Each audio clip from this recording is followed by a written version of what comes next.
1. And we are back. Welcome to another edition of the Sports War. And we are back. We got the full crew in the house. That is what it's all about. The Yankees, out of any team in the league, are the best equipped to handle a blow like this. I think there is a higher power at play here. He's due law of averages. That dude is the ultimate scrub. It's trash. Yeah. Every person you have in there is fucking trash. Next game, you're going to see a big performance. You can see it in the end of the game, and I'm just totally stoked and excited for this. We are back. Welcome to another edition of the Sports Port. And today we are at the Horseshoe Cafe, Southport, Connecticut. We got the full crew in the house. How's everybody doing today? Oh, phenomenal. How's the crowd? Oh, yeah. So I think Maddie, the man of the people. Wow, dude. Look at him working the crowd I already. think everybody's saying, let's go Yankees or no? No, dude. Let's go Yankees, Tony. Come on. Oh, man. We got a few comments before we go. So much to get into. Obviously, we're really happy to be here, of course, and it's just always a great venue, and we appreciate the Horseshoe having us here. Our third show already. Isn't that crazy? Yeah, Dude, nuts. absolutely love it. Renee was jumping the gun. She thought it was the 4th. Really? Yeah. No, it's pretty Typical Renee. pretty great that we have our third show here. I mean, been getting better every single time, too, dude. Try more food, more drinks every time, dude. Literally. No, and I have to say, we both just had them. The fish and chips. Unbelievable. I had some guess too. It's a Delicious. Sunday special, Tony. It's a weekend only. I was here last Thursday. I got denied, dude. No fish. Multiple Weekend times. So he only. gets denied every Was it weekend here. Sunday? Yeah, so it's Sunday now. It's a weekend thing for the fish, dude. Freshly caught. I don't know where from, but it's delicious, dude. Alaska. Batter, the tartar sauce, dude. The tartar sauce. Whatever, like, little seafood coleslaw they have going on here, too. Yeah. So good. No, you dude. can't beat good coleslaw. And, Fresh lemon. and also, I have to say, fries. you seasoned it with the lemon, Tony. Perfect amount. Like this, that it's just like just a little bit. You know what I'm saying, Michael? Yeah, I know you're big on the lemon, no? Oh, I'm a big lemon Yes, guy, dude. yeah. I have it right here. Yeah. It's my salt, dude. I'm glad. So yeah, that was great. So I encourage anybody who hasn't tried, the fish and chips to definitely Come here in a BLT week also. give it a try, right? Oh, yeah, BLT Michael, was the BLT, delicious. dude. Yeah. Delicious. Yeah, Mike, Renee? let's hear about the BLT. no? BLT on wheat. What was on the BLT, Michael? Stop. You think you're funny. I do. No, BLT classic, wheat, delicious. I knew we were Nice. getting apps, so I wanted to go light with the sandwich. Yeah, dude. Renee had a hot dog. Light with the fish. Renee had light the with hot dog. everything, dude. Hot Very dog good was to good. We're told. She's off camera. She said she loved it. Yeah. I've had the shoe Tony's dog had it. too. I've had it last week. I got the shoe dog instead of the fish. I got the shoe Oh, dog. my God. Delicious, dude. Cheese, the hot Ooh. dog. Oh, you can't beat a good hot Dude, dog. it was No, you like can't. perfectly grilled hot dog, bun, toasted. I have to say Cheese though, and I know something. you know this from like all of our times hanging out. The chili dog from Dutch's is unbelievable. Oh, dude. Never had the Duchess chili dog, dude. Really, Gotta have it. the bacon Gotta have bites, the cheese. I always went for the Like, Merit maybe a chili toasted dog, bun. dude. Oh, dude. The Merit that's dog. really Duchess, great. Couple like- of dogs. Wow. Get some Dogs, dude. So it looks like I was gonna. Okay, no, We got some they're going PGA. highlights. They're going. Yeah. Yeah, they're recapping. So the right now. RBC Canadian Open right now is actually in a playoff as Nick Taylor and Tommy Fleetwood are tied at 17 under par. Nick Taylor dramatically birdieing 17 and 18 to get into the playoffs. They're showing that now. He had the solo lead, but Tommy Fleetwood did get a birdie on 17 to tie it up, and then parred on 18. So right now they're playing 18 again, the par 5, and Nick Taylor, history on his side. The whole crowd there in Toronto's on his side as he's trying to become the first Canadian to win the Canadian Open in over 50 years. Wow. Do you know who that person was 50 years ago? It's one of those things. We got to look it up. Gotta look it up, dude. Also, I mentioned Mike Weir, how it was impressive. The 53-year-old, he ended up making the cut this weekend, finished at 2 under. So for a 53-year-old golfer, in on a sponsor's exemption, lost in a playoff to BJ Singh 19 years ago, trying to become the first Canadian to win. So kind of a good story that he was able to make the cut and Are there many finish under par. Canadian golfers on tour? No. No, I mean there's Corey Connors and obviously Right. Nick Taylor, is another one. So that's why it's been so long. There's just not as many as obviously Americans. Right. Even I feel like there's more Englishmen that are on. Oh, the yeah, a lot of Englishmen, chop. dude. yeah, a lot of A Englishmen. couple of the Irish Wow, dudes too. dude. I'm glad it's predominantly American. And as far as I know, because like we were setting up here, and I'm a little late to the party. Okay, so they have teed off. It looks like. I think that was their first. Or no, are they on the green? That was the 18th hole. It says right here. The toughest thing to see is Michael with a well-timed bite there. I hate how tell me there's not a little confusion right now, Tony, whether this is what they did when they just played this. I think that was the 18th. Oh, yeah. Yeah, they definitely have not teed off. They have not teed off. But obviously just very exciting here, the fact that Nick Taylor has a chance to make history. So you can't beat 100%. 1,000%, 1,000,000%. You can't beat playoff golf. I hope I get as exciting as the finish, because it's actually 2 weeks from today. I'm going to be at the Travelers in Hartford. First career. Dude. That's so sick. PGA Tour event. So I'm really excited. What are we wearing for that? Do an outfit change? Like, No, just a casual golf outfit. Nothing crazy. Yeah, nothing crazy. Just as the Gabriels a little legendary greets. We were talking about it. I think it's been since graduation, right? Good old Eastern graduation. Good old Eastern graduation. 9 years ago. It's been 9 years. 9 years. 9 years. So 9 years in the making. Nice. Renee got the camera shot of them. We're gonna have this playoff hole underway in a second, but just to give you guys an idea, how else the tournament finished out. Tied for third. Terrell Hatton, one of Tony's favorites, shot 8 under 64, one shot out of the playoff as well. It was just crazy. Aaron Rye and CT Pan, so they all tied at 16 under. Rye shooting a 67, Pan with a 70. He was doing really well all weekend. He was. In the lead and today, then, but you shoot a 70 on the final round. Lasagna for everyone. No lasagna for him. You got the good story, Eric Cole.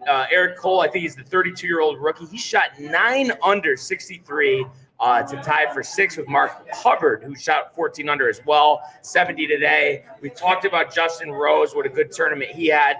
He finished with 71 today, finished 8th, and shot 69, 69, 66, 71. So good showing for the former world number 1, former U.S. Open champion. You love that.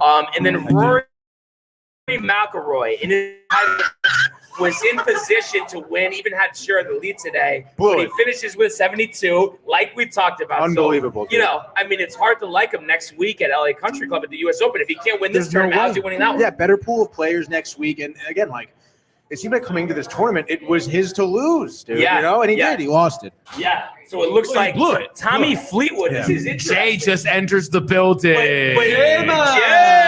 Lasagna for everyone. So Tommy Fleetwood going iron off the tee on the par 5. Sick, dude. 147 mile an hour ball speed. It was just crazy. It's going to be right down the middle. Oh, yeah. There he is, ladies and gentlemen. So Tommy Fleetwood, well positioned here off the tee. Oh, my See what goodness. Nick Taylor can do. Jay.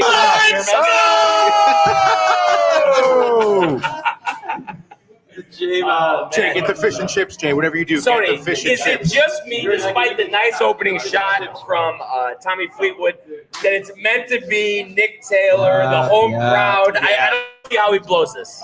Again, like you said it, home crowd over 50 years since the Canadians won this. It's just destiny, right? As Michael would say, it's destiny. It's destiny. It's just their time. Sometimes it's not someone else's time. Sometimes it is your time.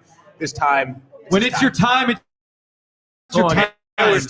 We got to back up. TT. What, we got comments? We have too many. Okay, all right. Let's go to the comments. We got the prefer already. We got Matthew saying let's go. We got OAGCT saying let's go. Chris, fire set. He says the set is fire. It's Horseshoe Cafe.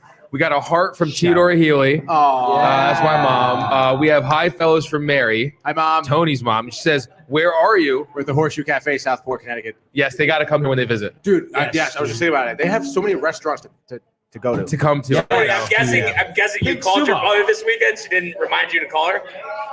Yeah, I called her. Call your mother. It's one of her traditional comments. I think I spoke to her yesterday. Yeah, call your mother. You got to call your mother. Call your mother. Yeah, everybody knows about that. Then my father calls me, leaves me a voicemail. Call your mother. I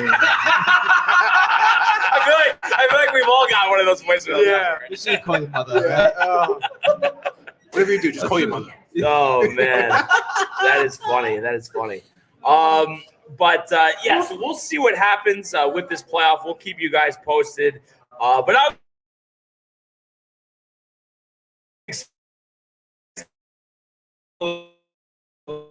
all the guys, we can't wait for them to be back there.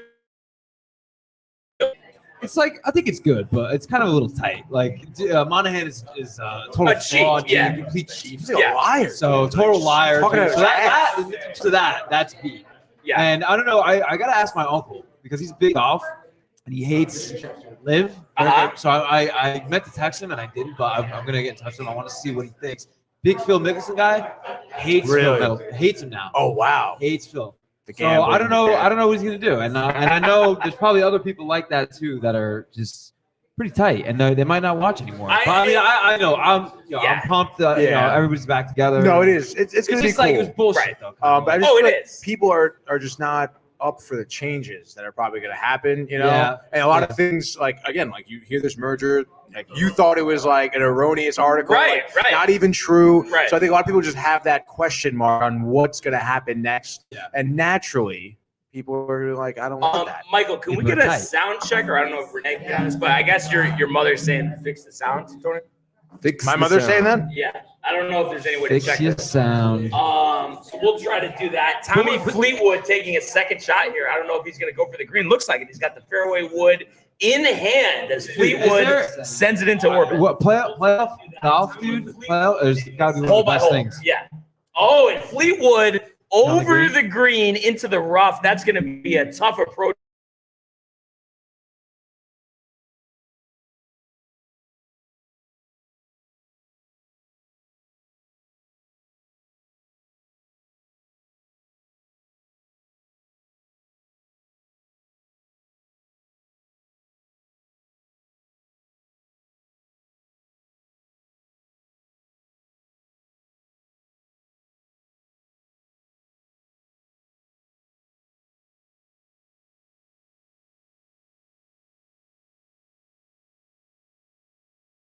Beat that. Those guys are so talented. No, you're right. When you were talking about it the other day when it first happened, so what's it going to be though? Like how is this going to work? Is it like the same type of layout as like the PGA has? Wow, and Nick Taylor into the bunker. So both players are in a little bit of trouble here. Yeah, who can have the better shot, whether you're bunker or rough. I'd rather be in the bunker, honestly. I feel like, these tour players, they're so good with these bunker shots. Dude, you've seen such phenomenal shots out of the bunker all the time. Yeah. Exactly, dude. Yeah, so I like it. And that, I mean, we know the rough is pretty thick here, so. Wow, dude, what an interesting shot. But that had such a low arc and the trajectory of the ball kind of curving over. That was crazy, dude. But, one thing that I have to say, and I could understand this, the fringe guys on the PGA Tour, they're kind of getting cut out here a little bit. They already made the decision this year. Usually the playoffs, the FedEx Cup playoffs, usually it's $125. Now it's only 70 golfers. So that's 50 golfers that don't automatically get their tour cards next year unless they have an exemption. That's crazy. And then the fact that these guys from Live are coming back, that takes away even more spots. Yeah, so dude. it seems like the little guys not getting taken care of. And they try to justify it by saying, well, purses are higher. If you want to be part of the tour, play better. Is that fair? I mean, no, I don't think that really solves the problem, though, because the whole point of it was that they just weren't paid enough. Yeah. Right. So you're upping the purses, but then eliminating how many people make it. So it's it kind of equals out. It equals out. So it's really just no change at all. Yeah. Yeah. So you didn't do anything. You didn't increase how much money. You just decreased the amount of people that are involved. Yeah, but the top guys are making more money. But that's what I'm saying. They're getting taken care of. The lower guys are getting screwed. I mean, dude, they are. No, they are. But what do you think about play better?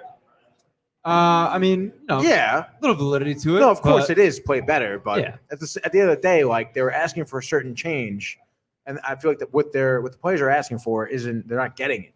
Yeah, they're not. Yeah, and I think definitely I don't see how Monahan survives this because he's got to have everybody in unity, and I don't see how maybe more than 10% of the players like Monahan. It's probably less. I feel like the only guys that like him are the top guys because in the live guys because they're making more money. So obviously, Rory hates him. But I mean, Rory definitely. I mean, they ripped him right to his face. Everyone, including the fan base, I feel of the PGA has zero respect for him now at this point. Total fraud, just like you. Yeah. And you kind of. Yeah, I'm a fraud. A little bit. So gonna be interesting to see kind of how all of that transpires. There's been kind of mixed messages. I feel like Greg Norman, I don't know if he's just shot, but he's saying, "Oh, we're planning on having live next year." Other reports are saying there's gonna be no live. And Jay Monahan himself said there's gonna be no live, but Norman, I feel like he's an idiot, honestly. Yeah. The live is done though. No, but he's saying like, "Oh, we could still have live with the PGA Tour." No. There's not like. Yeah, kind of defeats the purpose of the merger. So live is it just PGA? Is PGA live? Like, what is this gonna be called now? They're definitely going to keep it as a PGA Tour just because that name works. The logo is synonymous with golf. So that's going to stay. The PGA Tour. Boy, what do you guys think of the way this ball is? It's just bunker. Really tough shot, dude. I know I wouldn't be able to chip. No, I probably would end up hitting the bunker with the club on the way down. Dad, what would you do there? Yeah. He's got a very good short game. I know he can get up and down. Wow, he just dude. That is a great shot. Wow. And you would think Nick Taylor will have that putt to become the first Canadian to win the Canadian Open in over 50 years. This is exciting. You see the crowd getting excited. Dude, so speed of great stuff. Tommy very Fleetwood's excited. Have all the pressure of the world on him. Shot, dude. Yeah. How would you guys feel walking up to make that putt? Heart's pounding. I'd be pretty pumped that I made a great shot, but my heart would definitely be pounding out of my chest. Yeah, but what an awesome moment. You come through, you make the putt. I mean, you can't beat that. That's what it's all about. You're true. Dude. Oh, I thought he was in the bunker. No. So I guess he was in the rough too. He was short of the bunker here. So let's see what Tommy Fleetwood can do here. Kind of like a closest to the pin at this point. I say he mirrors Nick Taylor. I think. Imagine if he sinks this. Oh, dude, no way. No. Nick Taylor's gonna win. I told you. There's no way. There's no way Nick Taylor misses that putt, and there's no way Tommy Fleetwood makes that. Hopefully you don't jinx him, dude. That would be tough. You're a big jinx, aren't you? So Michael, can we post the prefer comment? I guess he wants. We got a prefer. I guess he's talking to my dad, saying to tell your son I'm not a robot. And just some context. I know you guys watch the show, but prefer comments regularly. We've had him call in a couple times, but we have no idea who he is. He refuses to video in. So I've said I think he's an AI robot. I don't, who really knows? Or a terrorist. Somebody really likes that one. Well, he is from Brooklyn, so you never know. You never know. Is he you never know? I guess you really don't know, dude. Yeah. So yeah, this is exciting stuff, and we really like it. Just I think after the show, Tony, we got to go concrete date for golf. That's it, and like no excuses. You want Everybody's to play in. on the concrete? Well, we had a solidified date, but someone has to change it around, dude. All right, Yeah, let's make someone another. changes So it. let's make another one. Oh my goodness. And you know what? sometimes- Do we have another person besides Jay? Like, so we could go at least 6, so we could do like 2 groups of 3. Oh, ferocious. Grab some. Does Harrison play or no? Harrison, I think, will play for sure. So Legend. And I could grab one of my friends. No. Wow. Wow. He's kidding, dude. Okay, all right, yeah. And maybe we'll even get 2 foursomes. That would be nice. Yeah, dude, we can get anyone in the world to come play. People would probably pay to play with us. Honestly. Oh yeah, and then Michael will love the footage we're gonna get of that. Oh yeah, he's all over that. Oh yeah, that'd be a great. Michael, how are you, Michael? You gotta be cheesing to get out there. I think it's been so long. dude. I was trying to go last time, but everything changed. Yeah. So dude, no, but Michael, I'm on Change top of is tough. it. After the show we're going concrete date, and that's it. Nothing. Yeah. Nothing. Nothing changed. Nothing. There's nothing. There's nothing. That will stop us. Okay, so I'm guessing Fleetwood. Brother, my bowling, schedule, dude. I don't see his. Oh, going for the Fleetwood putt. made that putt. Wait, really? Yeah. Oh my God. We missed that, dude. So Taylor needs this to extend the playoff. Fleetwood watching on. You can't beat this live coverage here. The kid with Fleetwood made the putt. That's so crazy. I think he made that. And he makes And that. he makes Wow, it. So we're gonna dude. go to a second playoff hole Nice. in Toronto. Oh, he is Canada. tight. This is great. He's All like the Jim way Silver. up in Toronto. So we'll keep you guys posted with that. But I do think it's a good time. We're going to go back to the golf. But while they're getting over to the second playoff hole, let's go to the world, Michael, of Major League Baseball.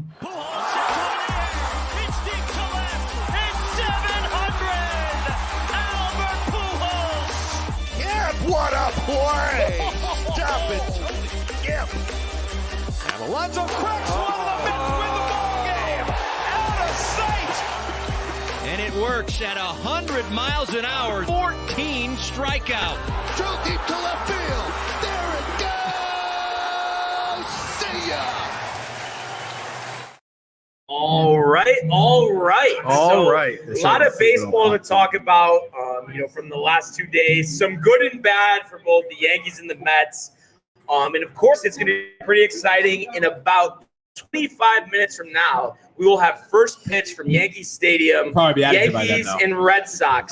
And the winner of that game will win this 3-game series. So exciting stuff. That's going to be dude. Brian Bayo versus Clark Schmidt. We'll talk about that in a second. Good matchup. But let's talk about Friday night. Unfortunately, as we all know now, did not go our way. It was a pitching matchup of Garrett Whitlock, the former Yankee farmhand, who was Rule 5 drafted by the Red Sox, opposed by Garrett Cole. So we talked about this on Friday. Going into the game, you felt really good having Cole on the mound. You felt like Whitlock had struggled. You should be able to score some runs. But as we've seen with the Yankees, without Aaron Judge in the lineup, it's a complete wild card whether the offense is going to be going or not. In this game, they had a decent amount of hits, 9 hits, but only 2 runs. That's not going to be enough.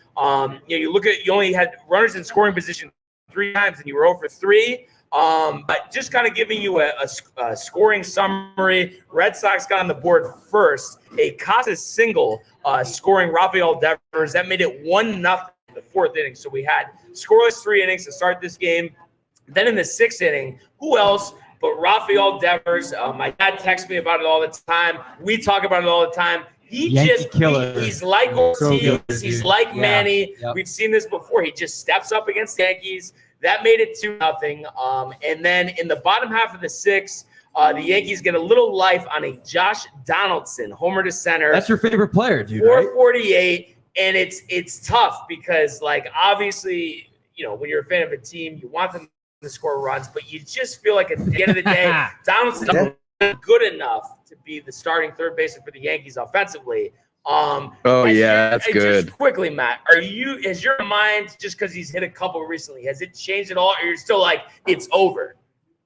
It's over, dude. But the only thing is, does he not look better with the bat than DJ recently? Well, yeah, but DJ's having a little bit of a tough time. DJ looks like he's getting old, dude. So what? But I mean, moving forward, do you think you go every other game, or? Yeah, I mean, I don't know. I guess you got to play with hot hand.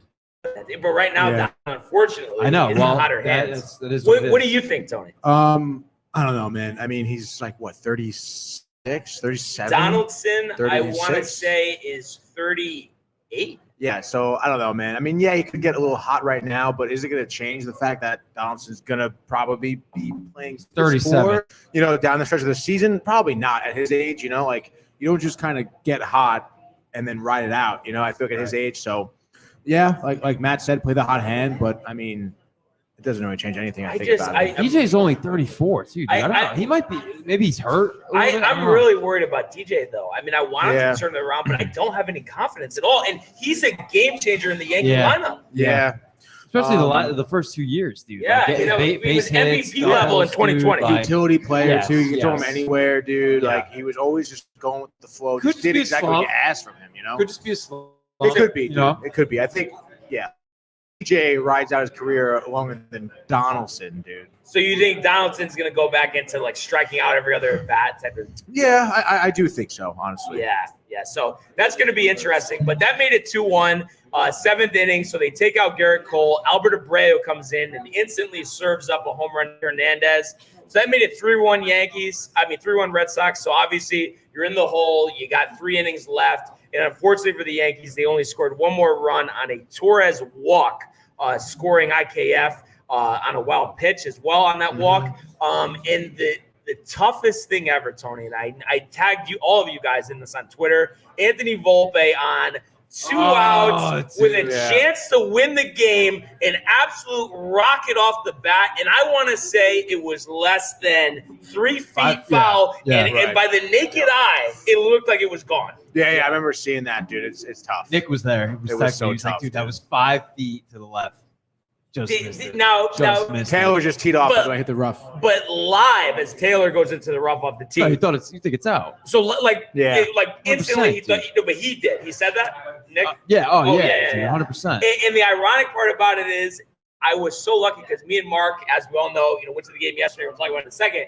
But the option was either Friday's game or Saturday game. But I was like, oh, I got to go Saturday because I make it Friday. There you go. Thank God. That would have Worked been out for you. That would have been so tough. I mean, I don't know how you. Have they won every game you've been to this year? No, 4-2. All right. But we'll take it. We'll take Real it. quick comment from Prefer. Today is my last show on BTV. How many times do you think Prefer said this? I know. I'll be back when the Subway Series completed next week. Remember when he told us that? So it's not your last show. Did he then. tell us Full he pay came to out the of prison minors and or make something? IKF shortstop. What? Prison. He told us he was in prison for a while. Yeah. That was why he wasn't coming out to us. That was ridiculous. Maybe but, he's Jay, dude. But just this game real quick. This is tough. You guys go on to the next one, but it was just one of those scenarios where, you know how these races are with the playoffs. They're so tight. Games like that against you're better than the Red Sox. The Aaron Judge or not, you're way better than the Red Sox. And the fact too, you had runners on. You couldn't do situational hitting. That's one thing. I stand behind Volpe. I know he's really struggling. I know he's hitting in the 180s, but he's got to be better there. I know he wanted to jack one, and I know it was close. But a single would have tied the game and then given us a chance to win. You can't always go for the home run. I know. That's been the problem the last 5 years, dude. Oh, yeah. It is tough, dude, because he was really right there. Gotta play small ball every now and then. You just go try to bomb it out of the stadium every time. Like that. Now, before we get to yesterday's game, Matt, I know we've talked about it a little bit, but what do you think the best strategy, to kind of get Volpe going? Do you think still just run him out there every day, or do you think he needs some time off now more than he has? I don't want to send him down. That's the thing. No, I don't want to send him down either. Get sent down. Can't send him down. Maybe just put him on the bench for a little bit. Let him do his thing. Behind the scenes in the cage. On the field, the fielding's fine. Fielding's great. Yeah, I think he's great. Occasional laps, but overall, but dude, very fast, very great, very very good defender in the field. Plays a great defensive shortstop. But dude, if that was a home run the other night, I think that would have done it. I think that would have flipped the switch, dude. Dude, I think it's just a young guy, young kid. Rookie year, just going through some rookie struggles, dude. Don't set him down. Keep him up here with the team. Guys love him. Judge loves him. Judge take him under the wing and all that. So, maybe a couple days off. Again, just behind the scenes, do your thing. Get in the cage, and I think that's what we need. I think that's what he needs, dude. Yeah. You know what I mean? Don't go anywhere. No, don't go anywhere. Might be time to just sit down for a second. You know what I mean? And I don't want this. Get it done, dude. But do you think the refusal to bring up Peraza back up is because they trade him? Ooh. I hope not, dude. But They don't want controversy with Volpe. Right. That's more of what I would think. Mm-hmm. Dude, same thing with Florial, dude. I kind of think that about Florial. That's why I didn't bring him up. It's really a beat. Yeah. Because but every time he does come up here, though, he does kind of Where can you throw But they Peraza, never though? do it consistently. Next night. Where else can you throw Peraza? You can play second. You can play third. Right. Third would be perfect. Dude, what are we talking about? I said this in the beginning of the year. Yeah. Have him Say it at again. third. I'm saying it right now. Him at third. What do we got? So what do we got? we know Taylor? That's not a drop, right? You said he hit his ball in the rough off the tee, Tony? Taylor did, yes, correct. Okay, it looks like Fleetwood's in the fairway, but I don't know if he's further back. That's what I it don't looks know, like. dude. Same question to you, Tony. How would you handle the Volpe situation? Again, kind of to what Matt is saying. I mean, listen, this is a rookie player here who certainly could use some tutelage from a guy who's been in the league for a little bit. As with any player, you're going to kind of be a little streaky, and you just have to learn how to deal with it. And the way to deal with it is just to kind of send him out there and still just make him get past it. He's got to find his confidence back. He's got to figure out what he was doing so well, before. Oh my goodness! As did we. It's a fan. Wait, are Fleetwood, we kidding? Fleetwood into the hospitality dude. tent. It hit that dude. I don't know if I've ever seen that. Wow, they're on all a drunk. playoff They're hole. having a good time. You see it in Fleetwood's eyes. There's no way he's winning this golf tournament. I mean, way to blow it, dude. I mean, that's unbelievable. I know I've hit some bad shots. I don't think I've ever he done looks that. devastated. He's like, where do you go?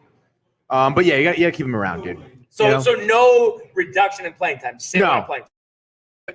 playing. Yeah. I thanks, kind Ray. of, just letting him Process for early take his fries. lumps. And I think you guys were right. The fact that if that home run was fair, that would have definitely changed everything. It definitely would have changed. Don't burn your mouth.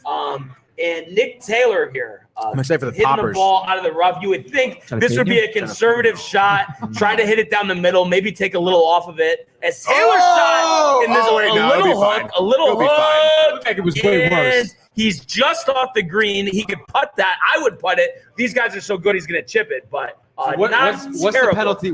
What's the penalty for fleeing? One drop, One one stroke. stroke. This one's one stroke, right? I believe it's one stroke. We're I hitting know into the stands? sometimes there's different stakes, and then it's Bunch two. of Thank you.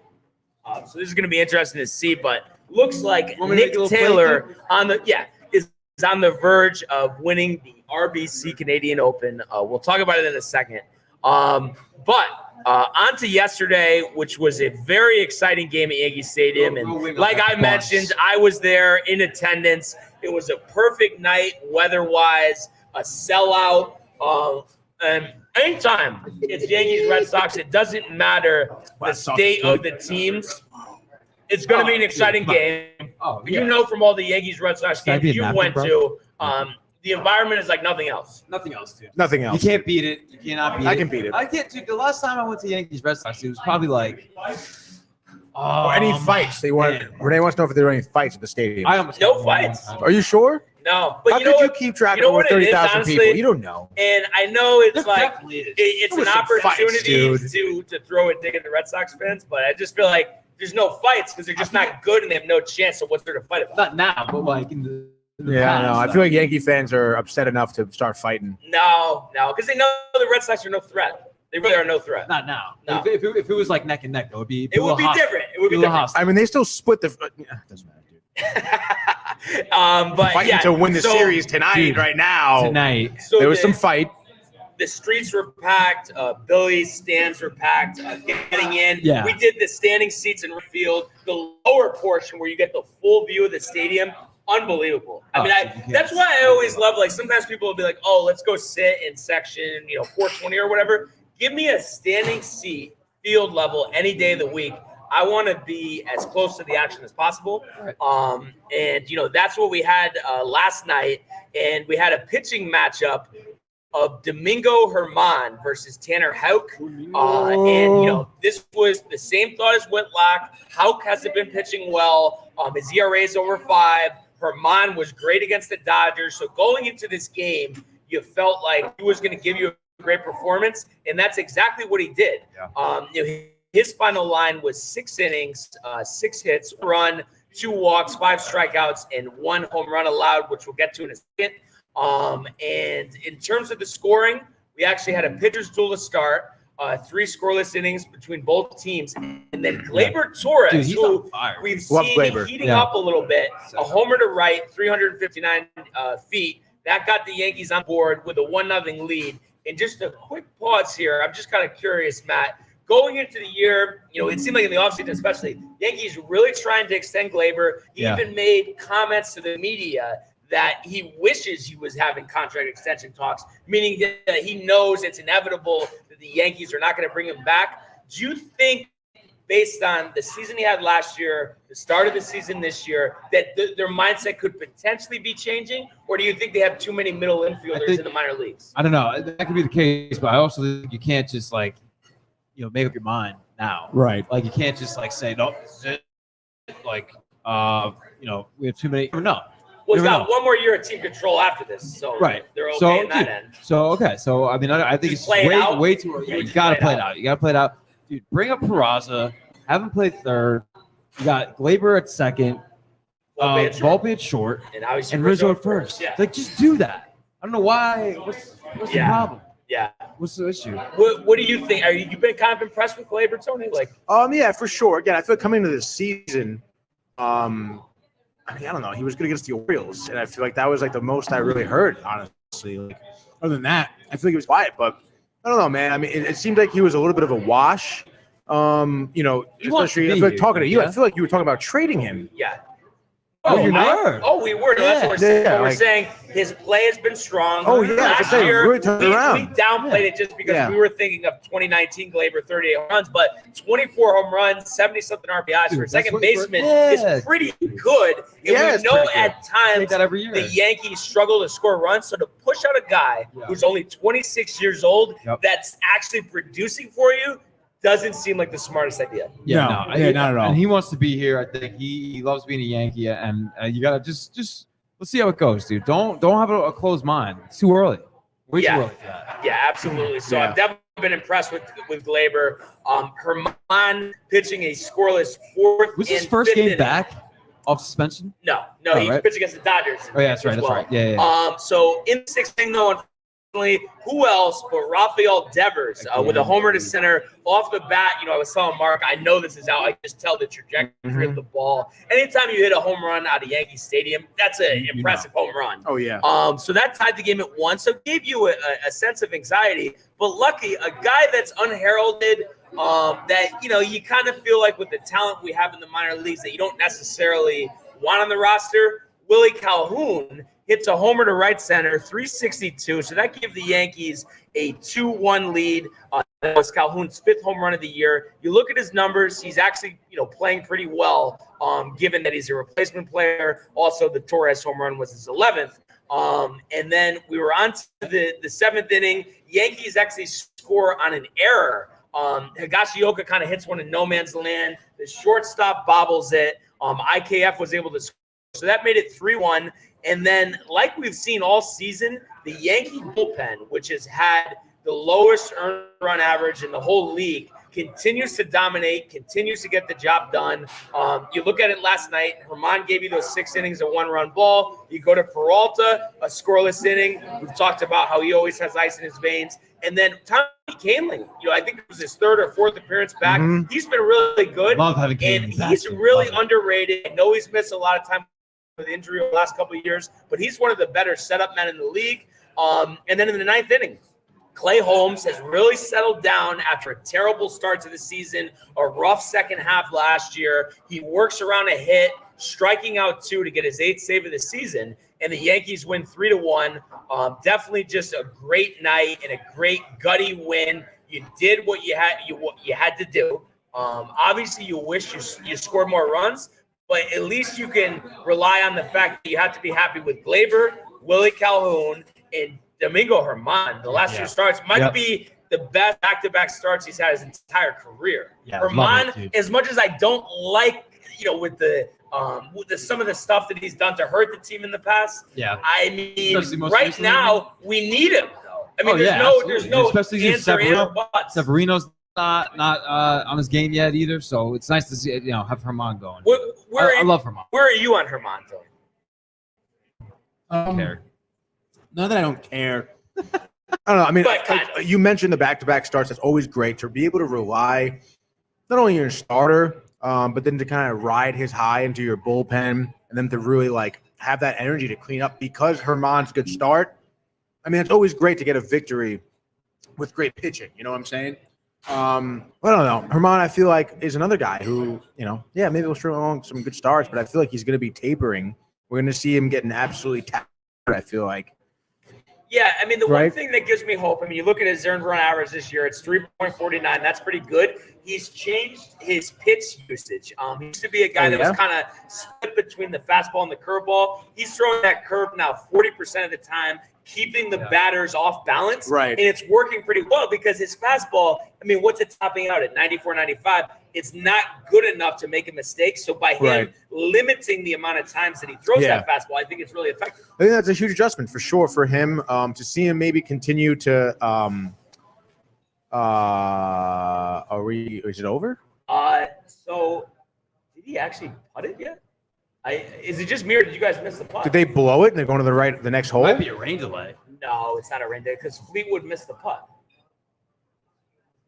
This is the weirdest thing I've ever seen. Unless they did really blow it if there was lightning. Right? There could have been lightning. Yeah. Could you imagine, That's dude? definitely what it is.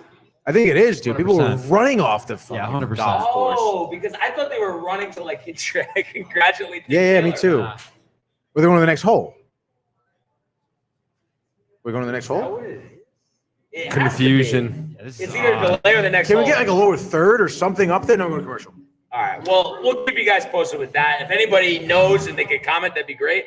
But yeah, so at the end of the day, I'm fine with Herman. I think he's very valuable, and he's really stepped up to be our number 2 starter right now. You know what's another interesting thing? Talk about how we have the lowest bullpen earned run average in the major leagues. Isn't it kind of amazing? I feel like going into the year, and I don't know how you felt, Matt, and especially with the Weisgate injury, in losing Chad Green, it was like, wow, like our bullpen's not really that good. We don't even have a closer. That's gonna be ass, dude. I mean, it's just they always get the job done. I know. It's funny too though, because when we were younger, it was the opposite. The bullpen always sucked. Right. So bad. I always get so nervous, dude, when I have to go to the bullpen because they're gonna blow it. Yeah. And now, but you think how deep we are. I mean, I think conceivably we have 5 guys that if we needed to, could be the closer if we needed to. Absolutely, dude. Holmes. Playing Holmes makes me a little nervous. Peralta, Marinaccio, and then when Ian Hamilton comes back, he's going to be great. He's going to come back soon. No doubt. It's looking good, dude. Bullpen is solid. 6. Michael King. I can't believe Michael King. Has it surprised you, Tony, in a way? Like going into the year? No, just the bullpen in general. As we're going to have first pitch from Yankee Stadium. It looks like What do you think, fastball? Is that Cassis at the plate? Clark Schmidt on the mound. We will know the batter in a second. Fastball? What do you think? Pitch selection. What do you got? Fastball. It is a fastball. It is a single. So the Red Sox here looks like it's going to be I think that is Tristan Cassis. Stretch the single. Oh no, that was Durant. That was Durant. Okay. That's some lazy defense. I mean, that's not. Yeah, it was. He caught too much of the play. First pitch of the game. Yeah. Why is he running like that? Did you know he's running? Yeah. So we'll keep you guys posted with the game, with the golf. It is going to be a third playoff hole. I can't believe that Taylor blew this. I think you asked me a question before, right? Oh, the bullpen, the Yankees. I mean, honestly, between Marinaccio and Abreu, Michael King, yes, another one too. I mean, yeah, honestly, I'm super surprised. I mean, I've always enjoyed Abreu stuff. I think he can work on some things. I mean, when you're throwing 101, 102, like obviously it's impressive. I think maybe he can work on maybe developing a different pitch after that fastball. We're always working on, I'm sure he has it, at least working on those other off-speed pitches, those breaking balls. But other than that, I mean, you got to be super excited about the bullpen. And again, like Peralta has shown some great spots. Ice in his veins, literally. And then even Canley. So I mean, like surprisingly, like he's been doing pretty well in big spots too. Because he on Saturday he pitched, right? He pitched after. Yeah, exactly. So I mean, high leverage situations, you want a bullpen with a mental toughness. And I think you have that with the Yankees bullpen, dude. Yeah, and the fact that Hamilton's coming back. I mean, it's huge. Like anytime anybody comes in the game, you're confident they're going to get the job done. Maybe besides Nick Ramirez, and he's going to be off the team once. Yeah, I know. Back. Dude, imagine if we had who's the guy we got from Chicago? That had Tommy John. Efros. Efros, yeah. Was that a pop out? Okay, so a pop out. So for Dugo and Yoshida. Making outs here. So two away, runner on third. So the Yankees will look to hold off the Red Sox here in the first inning to get out of this inning unscathed. That was a weird play. The defense was in, and Oswaldo Cabrera playing short was able to snare that one. So Clark Schmidt going to go to battle here. He's thrown, I guess, 5 pitches so far. Devers up. So let's see if he can navigate this one. Low strike, 93 over the middle, but in a good spot where he's going to take that one because conceivably it could be at the knees. Right at the knees. By the way, I think Fleetwood is on the green, and Nick Taylor is, I think, maybe in the rough somewhere. Okay, so we'll have to monitor that. Devers swings through the curveball. So Clark Schmidt, 1 strike away here from getting out of this first inning. What will he go with? I think he goes curveball again, Tony. Definitely not a strike, an unhittable pitch that's deceitful. And he goes in with the fastball, but it was so in that he fouled it off, or cutter. I guess technically. So this is definitely good stuff. A high leverage situation for Clark Schmidt in the top of the first inning. You look at Devers, first Vaughn. 90 games versus the Yankees. He's second all-time. Mo Vaughn, 21 home runs. First, and I know my dad remembers when we went to the Red Sox game when Mo Vaughn fouled off a ball, and I caught it when we were sitting in the upper, I think it was right field side, 20-plus years ago. Yep. Where's the ball?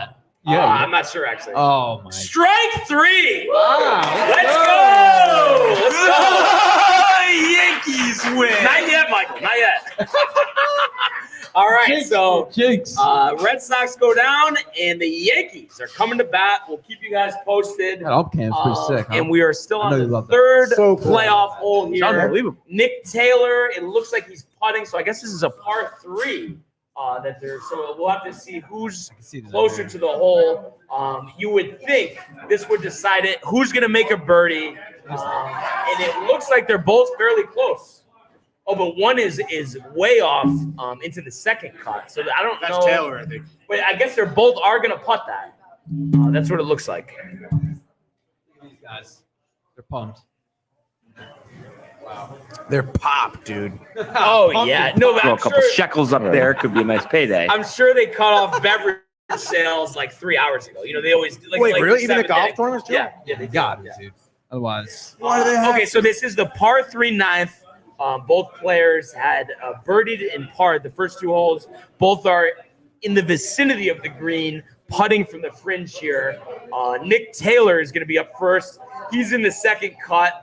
He's patting down the green right now, kind of setting up his angle. There's Mike Weir right there, the 03 champ. Yeah. Oh, yeah, that's good. That's cool. Looking on here, can Nick Taylor, does he have magic up his sleeve here? Canadian for a Canadian, dude. Wait, mozzarella? You would think this is going to come off the putter hot. Once it gets past the fringe, it's going to fly down. So it's all about just getting it through that second and first cut. It looks like it's going uphill a little bit, no? It's tough to say. I just know these greens are so fast here at Oakdale. Down and up. Let's see what we got here. They're going to be wet, though. Taylor They're back gonna be wet. through. They're gonna be wet. Will it go? Oh, he leaves it short. So now Tommy Fleetwood with a chance here to win the RBC Canadian Open here. Taylor has a tap in. Fleetwood is on the first cut of the fringe. I want to say roughly that's about a 15-foot putt, maybe 13 feet. We'll see if Tommy Fleetwood, as Nick Taylor taps in for his par, can Tommy Fleetwood make one from the fringe here? Wow. I don't think he does. No, all of Canada we've seen some great hits from him. Flanker steak, dude. That wasn't in the rough. Oh, my goodness. It was wasn't in the rough. before the rough. Yeah. Perfect line.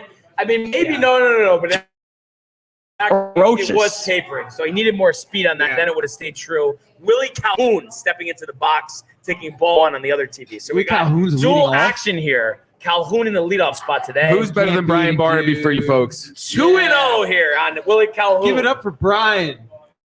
Oh, my goodness. There he is. But come on. Look at this. Fleetwood looks on. With the putt. Oh, it's going to be wide. We're going to go to a fourth. Unbelievable, dude. Unbelievable. So we'll keep you guys Who's just crazy? Unequivocally. But while we're getting to that third. Here's Willie Calhoun getting plunked. Oh, that was in batting practice. Yeah. Selfish. Luckily, Calhoun was okay. The 2-1 pitch outside, so 3-1. To boot. But while we're waiting for them to get Brian to this Bayo. fourth playoff hole, it is your time, Tony. We want to hear from you about the weekend with the New York Metropolitans. What's All right, Tony's favorite as team. you guys know, we have a series against the Pirates in Pittsburgh. 100%. PNC Park. 1,000%. Such a beautiful park. It really is. Actually, like, That backdrop. Oh my God. one of my friends at the game today, he was sending me photos, and oh my God, gorgeous. I would really love to go there. We gotta go. Yeah, we gotta go. We gotta do that. Let's get to the game on Friday.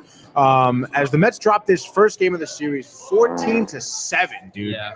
You had Tyler McGill on the mound against Rich Hill. And I'll take you through some of the scoring, I guess. I might as well do through all of it, honestly. Unbelievable. The Mets actually struck first here. Top of the second. Escobar gets walked. McNeil had a double. Vientos with a nice RBI single. And honestly, for Vientos to get that RBI single was huge because, we've seen him kind of getting like tricked around, I guess, in terms of starting. It's like maybe 2 games at the most consecutively. Kind of what they were doing with Alvarez in the beginning. Literally. So, and of course, and because of that, I mean, he does struggle. And he never gets his vibe, never gets his groove, never gets his momentum. Because it's just like, at the first sign of trouble, they drop him, they don't start him, whatever. But nice RBI here to start off the scoring here, as it was 1-0. However, the Pirates answer back to McGill. It seemed like McGill was having some real issues with control. We're talking fastballs, only 95 too, kind of like what you were saying with Herman about making mistakes, not having the velocity to kind of cover up those mistakes. You're getting hit. So you throw it, even 95 mile-an-hour fastball in the middle of the plate, someone takes you yard, and that exactly happened in the second.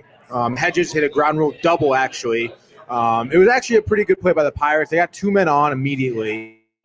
Hayes to go to the left. Bay was walked. They Throw a couple shekels up. Nice payday. Double stole on him. Obviously, and Alvarez had a great throw to second, but the tag wasn't there in time. Yorme couldn't get the glove around. Alvarez is nice, dude. Yankees go down 1, Alvarez 2, 3, headed to second. For Bayo, wow, dude, watch out. A lot of first pitch swing. Glaber just missed that one. They'll get the Bayo. Don't worry about it, dude. There's a bum, if you ask me. But Alvarez does have a great throw to second. Unfortunately, couldn't get it. And then after that, dude, like, I see this all the time, and I feel like we always talk about this, like, Marte in right field. Oh, man. Like, I want to see the man dive. Never dive. Something, dude. Again, like Hedges hits this ball into right field, coming right at Marte. Marte has the speed to get there, but you see it, like, before it hits the ground, he kind of backs off. Like the Robinson Cano. Yeah, and it bounces off the ground, goes into the stands, ground rule double, 2 RBIs, just like that. 2-1 now for the Pirates. He just did that the other day. Just did that, exactly. I feel like we always talk about this. The guy is lazy, bro. Yeah, like, dude. I understand you're Not old, good, dude. worried about injury maybe. Then How don't old play is him. he? 34? Yeah, dude, please. And he's been injured. I know, but dude, the guy's ferocious. Like, he has speed still. Fucking dive for the ball. Bullshit. You play in the outfield, Yeah, dude. bullshit. Come on. Nonetheless, though, because top of the third, Lindor, solo shot, 382 foot, makes it 2-2, dude. But then, unfortunately, bottom of the third, where Lindor was doing well, this inning got kind of tricky here. As lead off here, McGill got Reynolds to ground out to second. And then he also got McCutcheon actually reached an infield single. Then after that, Santana, I know as Nick Taylor tees off here, ball speed at 153 miles per hour. Hit the fairway. Came out left. It's in the first cut. Not too bad. So Nick Taylor with a decent drop off the tee. Very serviceable, dude. Very good there. Very good there. But anyway, so with 2 men on, with 1 man on, Hayes Santana grounds out straight to Lindor, who just, like, I guess bobbles the play. And what should have been a quick double play to end the inning. Everybody's safe. Runners on first and second. The next batter, Sawinski, gets walked, and then Hayes is back up. 2 RBI single. Bay reaches on a bunt single to third, which scores Sawinski. And right after that, Palacio singles to right, scores Bay.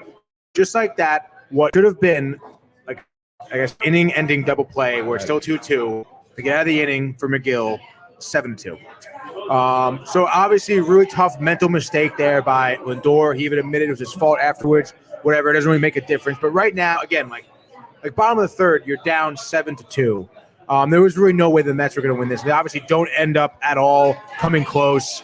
It was nice to see Alvarez get a dinger. And we'll talk about that more. But the Mets actually try to kind of, get it along here in the ninth. Vientos gets, a ground out RBI. Alvarez, I mentioned RBI single. Pham with a 2 RBI double. Yorme gets hits to a ground rule double. Scores Pham. They score, 5 runs in the ninth, which would have been great in any other game, but you were down 14-2 anyway. And it was just honestly a totally embarrassing showing by the Mets. Again, like that stupid mistake by Lindor. Again, Hill didn't pitch well. All of his off-speed pitches, his fastballs over the middle plate, he had no control. And then on top of that, you let Rich Hill go 7 innings. 7 innings of 2 earned runs, dude. Like, how do you do you not get to Rich Hill? And he had this bullshit that kept talking about it, especially the Penguins, the Pirates announcers. Oh, his cutters. Oh my God. But it's a fastball that cocks it at 90 with a little bit of movement. I feel on like 90 is even a stretch too. Yeah, it is. Like, again, that's like in the third inning. He's just old as shit. And he hit 7 innings. This guy lasted. Yeah, the Mets could use him. You gotta find a way to hit on him like immediately, dude. Yeah. But anyway, we'll move on Saturday, which was a little bit better here. As you had Kadai Senga on the mound versus I think it's Jose Oviedo. Yeah. Former Cardinal. Yeah, he was in the Cardinals. And Senga coming off like kind of somewhat of a good start beforehand. But I'll tell you, this is a pitcher's duel kind of till the end here. Take you through some of the scoring here. Or Senga's actually final line. I think he went 7 innings actually. I don't know, Wi-Fi isn't working too good, but he went 7 innings. I think only had 4 walks. Justin Turner hitting a sinker on Really? a 3-2 pitch. He had fouled a couple off. So the Red Sox take a 1-0 lead here. A home run to right field. Not to cut you off, Tony. Dude, Justin Turner, dude. Yeah. Anyway, Got to score one to win one. you do, dude. You got to score one to win one. But anyway, the Mets on Saturday here. Speaking of scoring one to win one, dude, Alvarez had hit his 12th home run of the season this game. He's I think That's a lot, bro. He just dude, for him to sketch 12 I want to say the guy must be Sean Murphy. It to be is. leading the Murphy's league. double-digit home runs, I know. So, but again, to be in that type of like company at such a young age, like top prospect coming up, dude, being the catcher that he is, I mean, it's a breath of fresh air for Alvarez. And again, Senga, pitching, hitting his forkball and everything like that, dude. I mean, it's such a tough pitch to catch against, dude. You see it so many times where that forkball comes in for the strikeout, and it's almost impossible for Alvarez to even catch it. Yeah. But for him to kind of stick around and end up catching, a pitcher like Senga pretty well, it's really great to see from someone so young. But yeah, so a huge win on Saturday. I guess you could call it a huge win. What was the final line for Senga? 7 innings, 4 walks. So the walk's still high, but obviously did good but damage. 3 of the walks came in the first inning too. So 6 Ks. Constance with a deep fly out to get the first again, out. my Wi-Fi isn't working. My phone. Yeah, no, it looks a little choppy, the Wi-Fi. But Decent yeah, amount dude. of strikeouts.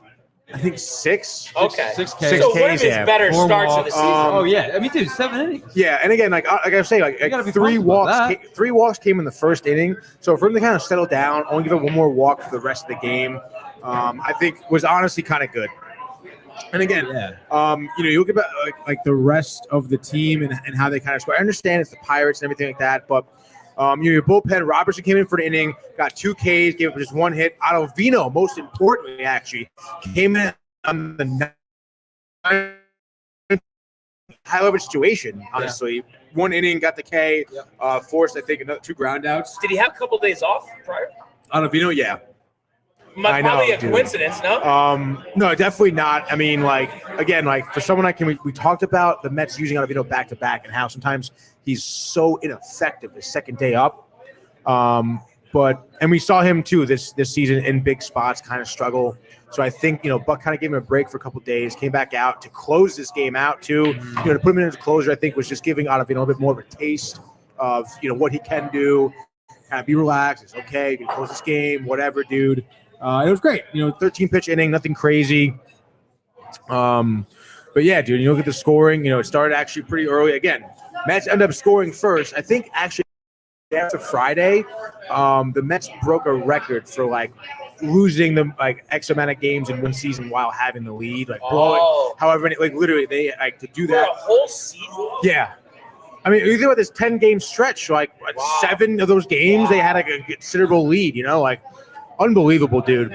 But then Kana an RBI double. I mentioned Alvarez home run in the 8th. They need new ownership. And then Kana with another double in the 9th to bolster some runs, dude. But yeah, you look at today's game. Today's game I wasn't unfortunately able to watch because I was here setting up, Michael. Michael doesn't care, dude. Look at him over there. Not a care in the world over there. Doesn't give a shit about the show.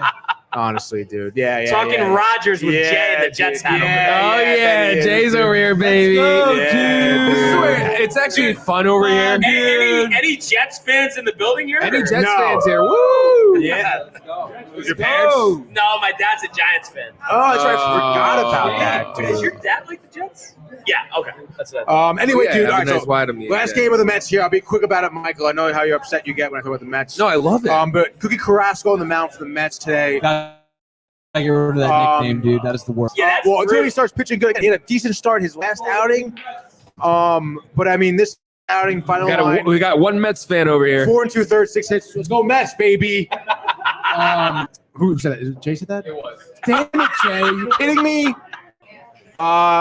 6 hits, 2 earned runs, 2 walks, 1 K. Not anything you really want out of Carrasco. And you look at some of the bullpen guys that have been thrown out there. I mean, Walker, Drew Smith he had a good inning, 2 strikeouts, but then even Ray would close out the game. He had a good inning too, but I mean, Walker, I don't know. I feel like some of these bullpen guys, like Nogasek and Walker, I know they DFA'd Tommy Hunter over the weekend, which was definitely a big move. But other than that, I mean, again, I understand, Pittsburgh has some decent pitchers.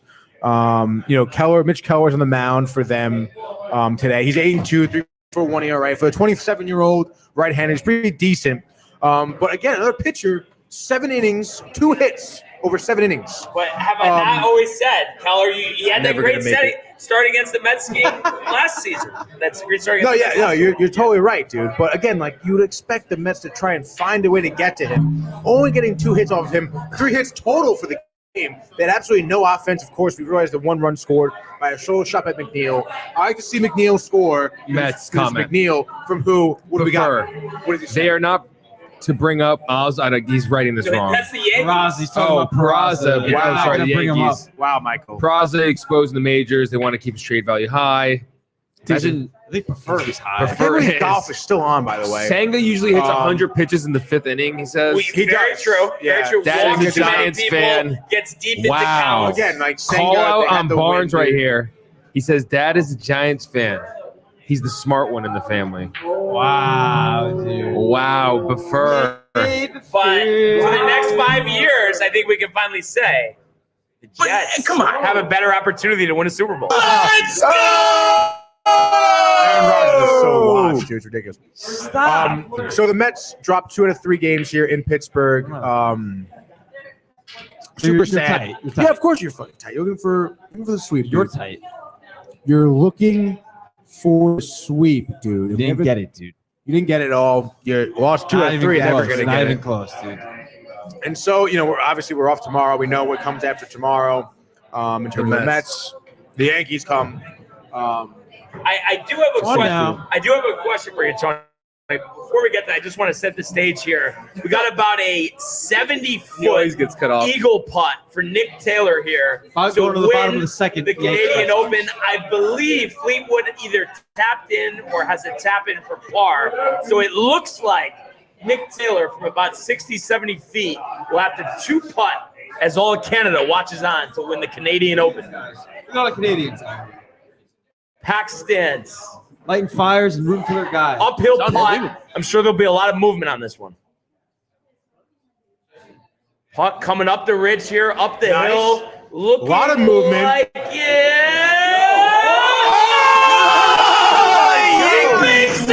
He makes it for Eagle. And Nick Taylor has won the Canadian Open. Wow. Holy shit, dude. That was crazy. I don't know if I've ever seen somebody make a putt that long to win a golf tournament. Yeah, me neither. Wow, dude.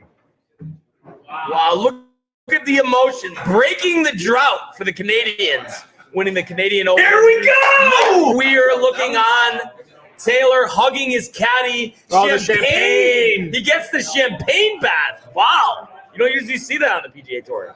Did he get? Well, now that Liv owns it, Yeah. a little bit more free. They can do whatever they want. Wow, now that people are rushing. Rushing. This reminds me of when Phil Mickelson Canada. won the PGA. Remember? Oh, Someone yeah. tackled him going up 18. Yeah, that's right, dude.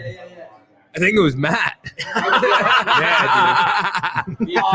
Phil, dude. Matt just Wow, what a closed putt, What an dude. emotional dude, win Tony for Nick looks like Taylor. you, bud. No, but I really don't think there's ever been a longer putt for Eagle to win a tournament playoff. No way. So Nick Taylor with the win, moving up to 6th place in the FedEx Cup. And right now, John Rahm with a 402-point lead on Scotty Scheffler, Max Homa in 3rd. What's that for, though? Taylor, dude. So FedEx. end of the year, $18 million first place prize if you win the Tour Championship. It's a staggered start based on points. So you start with a lead if you're number 1 for the year in FedEx points. So that's why you want to get as many as possible. You get points by winning tournaments or having high finishes. Making the cut, obviously. There you go. Wait, boys, how are the can we just talk about the apps that you guys got? We got some new people here. Talk about the jalapeno poppers. Honestly, I think the poppers are my favorite. I think of everything we got here. They ran out of onion rings. We got wangs, of course. because their onion rings are so good. They're so good. Josh Donaldson stepping into the box here. It's with the apps right now, Brian. No, and I was just gonna say I had the fish and chips. Why do you love Josh Donaldson so much? Yeah, why are you so obsessed with him? Keep talking about it. You're so obsessed Eat with the him. food. I only had. Is that a pretzel over there? Yeah, it is. Tony, that's my pretzel. I don't know about you, Tony, but I'm so full for those fish and chips. I had like one fry. I Really? You're full? Dude? Yeah, full. I'm going to Dutchess after this. Is there more pretzel, Tony? You want some more? Yeah, why Take some, dude. I'll come. I will say jalapeno poppers so far my favorite. Haven't had the pretzel yet. Pretzels The wings better. I had last time, those Wings were are so great. good. Delish. Curly fries too today. Gotta love Nice Curly surprise, fries were dude. great. Love the curly fries. Can't beat them. And again, the fish and chips too. But prior to this, dude, I have to say, anything that I've had from the kitchen here at the Horseshoe, Right, so good. Unbelievable. They do a great job. I highly recommend anybody who hasn't eaten this here man to over get here, it. Jay, fresh off the plane, Jay's approving. from England, fresh off of England, comes here, fish and chips, dude. Better Like, than England, right? honestly, dude. Oh, Better than Did you England. have fish and chips? Did you have fish and chips over there? Did you have fish and chips over there? He did. And was it better than he this? did. Yes, it was way fresher. Oh, No. okay. I thought you meant here, bro. Tony wasn't Talking looking for about that here. answer. Yeah. He's saying, Oh, I was, dude. Oh. Josh Damn. Donaldson working a walk here on his 3-2 pitch with a little outside for Bayo. So Yankees 1 on, nobody out here. But I was actually going to ask you, Tony. I don't know. I know obviously you're very discouraged, very downbeat on the Mets here. But the $1 million question, what's the answer? What do you do? How do you turn this around? Well, I think for starters, I mean, definitely getting Vientos, more looks, in the field. We see him get, just a touch of first base with Alonso being out. I think it's a great opportunity to keep him at first base, honestly. We've been messing around with Guillorme and Escobar, even too, starting in the infield. Get them out of there, dude. I mean, I think I want to say in yesterday's game, Escobar had like a play from third base, absolutely sailed the throw to first. Connor's been playing first base. Tommy Phan's been playing left field. I mean, it's just not good. Nimmo's been doing great in center field with his defense. But I think the answer is to bring up Vientos, try to get Mauricio up here, I think, too. A lot of people are. yeah, everybody wants Mauricio, dude. A lot of guys, I want to say it was maybe Damer. Mm-hmm. Gordon Damer was like really bad mouthing Matt Mauricio. loves Gordon Damer. And it was just like, it's like, dude, like, we're going, Mauricio is like the answer to your questions. It's like, I mean, he could be, honestly, dude. I mean, again, you look at how great, How do they know? Some of these young guys have been working. Again, like I keep talking about going into the beginning of the season where it seemed like the Mets, all they really needed, another bat, and they're like, if anything, we can bring up Alvarez, maybe he'll be good. We can bring up Beatty, maybe he'll kind of come around, dude. That's exactly what happened, dude. I can imagine if everything was going like on the pace where it should have been in the beginning of the season and Alvarez was still performing like he is right now. I mean, the Mets would be in the top of the division, dude. So it really is like a tough spot. I know like people are really interested in throwing blame around. And of course, we're listening to Ty Butler today, and he's like, Do you know who he Mike's is? a big Ty Butler guy. Ah. He used to be Nick Wright's producer on What's Right. Wow. On Mad And Dog he's also TV Dave too. Rothenberg's old producer. Right. yeah. But I don't like Nick Wright. Yeah, he was pissing me off a little bit today because he was like, because of course we know Ty is a Yankee boy. But he's like waxing poetic about Cohen's decision of bringing Justin Verlander. He's like, it's so obvious, like when you get older, your play doesn't go up, your play goes down. But it's like, dude, Jake Bauer. that's what. Oh yeah, no, sorry. Jesus. Live reactions, Tony. Come on. Come on, tell me. Come on, you gotta love it. But it's like that should have been a ball, honestly. I mean, a it's strike to outside me, the dude. box. It's It's strike. high. It's a strike. It came in It's a a strike, little dude. no, Right above the that's belt. a frame job. Stop That's it. a, Come you know on. it. You know it. That's Enough. ridiculous. All right. That's a strike, dude. No way, dude. Above the belt. Such a sniper. What are we talking about now? No, the Mets. Tybo pissing me off. Where he's talking about Justin Verlander and how it was a terrible idea from the get-go. It's like, bro, first of all, what are you talking about? Because the guy was 40 years old winning the Cy Young Award. Right. Like, of course people are going to go after him, dude. Of course, dude. It's easy, low-hanging fruit. Yeah, exactly. So, like, I don't know. I feel like a lot of these guys out there are bleeding. Low 2 ERA last year. So, he's already given up more home runs this year than he did last year. Like, Wow. I honestly do think, though, He was the absolutely injury dealing, messed him dude. up. Do you think I think he's going to be fine. He's not. I think he's going to be fine, have too. like a 5 ERA. Yeah, people He's are not gonna- overreacting. No doubt. And honestly, if you look at Scherzer's numbers recently, too, they've been fine. Right. Senga's coming along. I mean, you just have to kind of figure out what you're doing with McGill and Carrasco, honestly. Do you think if he's still in Houston right now, he's good? He's like, Verlander? yeah, he's like an ace. I would imagine some of those games. Well, would they have cheat more in runs Houston, per so- way. Right, exactly. Like every so pitcher that takes leaves there Takes stinks. the pressure off of him. Yeah, and of I think course, he just got a comfort level of pitching in that ballpark. Yeah, no, of course, dude. But yeah, I mean, again, you think about like his career in Houston. I mean, he was kind of brought it to Houston on the down of his season, dude. So He seemed finished with the Tigers, but I yeah. think it was lack exactly. of motivation, Yeah, small crowds, all that. exactly that, Yeah. dude. So and they'll come around, and again, like I think Kate maybe Upton, bring up some. I mean, yeah, dude. Michael doesn't like her though. He was part of his downfall in Detroit. Oh yeah, Perhaps. were they with her? They weren't together in I Detroit, believe so. were they? I do believe. I do think believe. I do think they were believe. Like, at dating. the I don't end. think they were married. Oh no. Married. But again, like I mean, right now, Marriage. I mean, obviously, Ferocious. A-Rod's trying to get her number. seats. From the dugout. I hate A-Rod. A-Rod's dude. such a Look at chief. loser, dude. A-Rod is a chief. Thanks for 09, though. As the but- talking heads are playing right now. Anyway, dude. Fuck, I keep forgetting what I was going to say again, dude. Just about the Something about the Mets. Okay, so Verlander. again, like obviously the Mets Ty like, Butler. team is flawed. You love Ty. Flawed, obviously flawed team, and I think a big pivot is going to be where Epler goes to the trade deadline. You got to bring in some guys. You have to bring in some guys to your bullpen. You got to bring up some decent fielders. What happened, Lawrence? You know, you got to help out your just rotation, dude. Yeah. Because again, like this team was built heavily reliant on a rotation, And and the rotation's not there at all, dude. So of course, like, yeah, you're gonna have to figure out a way to kind of get past that obstacle. Steve Cohen over the weekend did say how Back to his It's everything manager. staying the same. He's not a- Everything's staying the same. Yeah, baby. he's not- Basically, don't get nervous. right. He's not a man who reacts Don't get emotionally, nervous. Right. which is good, dude. That he's Nervous. not, he's not someone who gets Nervous. emotional and just starts firing people. Because it is Nervous. important to see things through. Again, like it should be interesting to see what Epler does at this trade deadline, and how Buck kind of plays some guys. But hey, at the end of the day, I mean, these players aren't performing into what they were expected to be. So I think a lot of it falls on the players' shoulders, not necessarily Buck, not necessarily Epler. Right. I mean,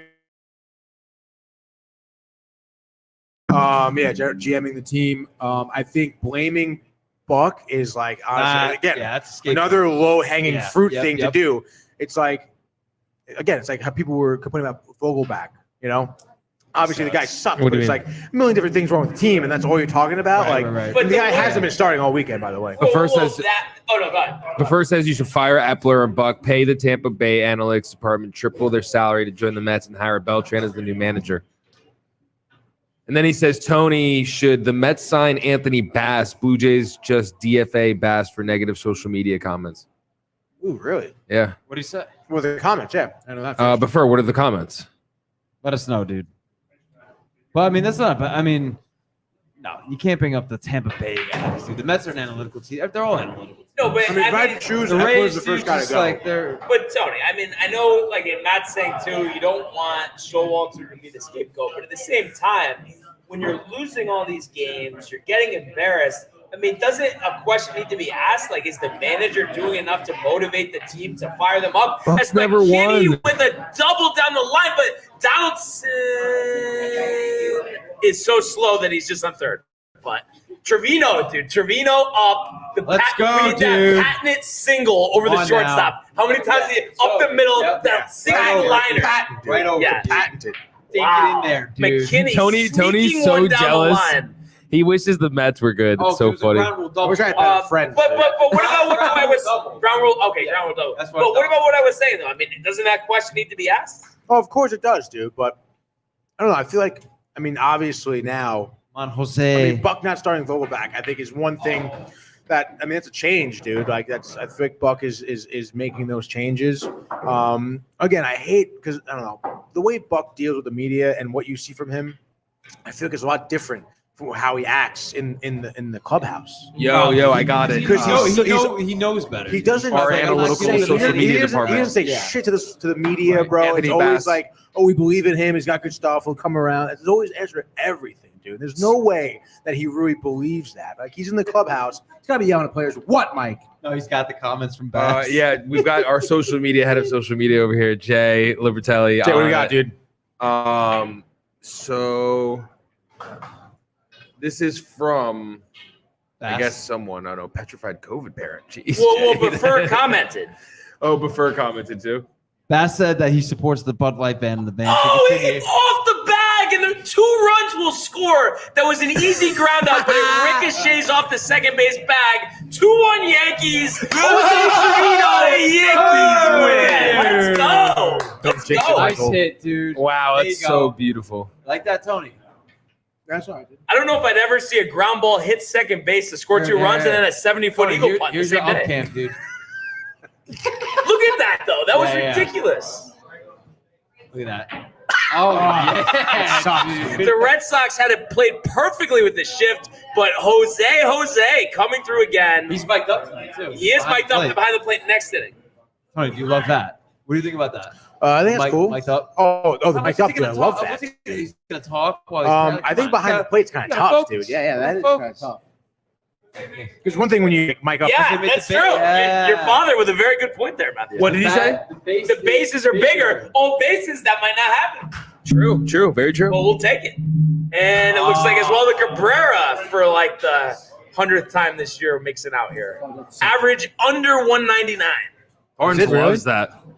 I've always liked him though, but I think he might need to get sent down. How do you not bring up Florio and send him down? I know, they like he can play the infield. He's good. No, Mr. But if you're not going to score, bring up Peraza then. know. What are we doing? You know? You should have said this to Cashman and Boone when you met them. I know, but it's tough. Like Barnes wants us to be able to be there and like go to games. He doesn't want to. He doesn't want to get banned from the Yeah, he doesn't want to get banned from meeting them. No, you should. So we're by the way, end of tonight, we're scheduling the Yankees-Mets game in the Gulf. Okay. Group outing. Yeah. Great time. Talk to that guy over Footage there. for Michael. Renee's riled. Let's go. Why don't we go Saturday afternoon? No, it's Yankees-Mets during that. I know. Golf. Yeah. Saturday afternoon? Like not this Saturday, But like a Saturday, right? afternoon. Doesn't that work for everybody? Like in Yeah, I a guess couple so. weeks. I Like think so, just yeah, go why on not? Saturday. it's summer, dude. Yeah. It stays light out to like 9 p.m. Okay. Does that work, dude? Yeah, sure. You Sign me up, dude. I will sign you up. Thanks for that.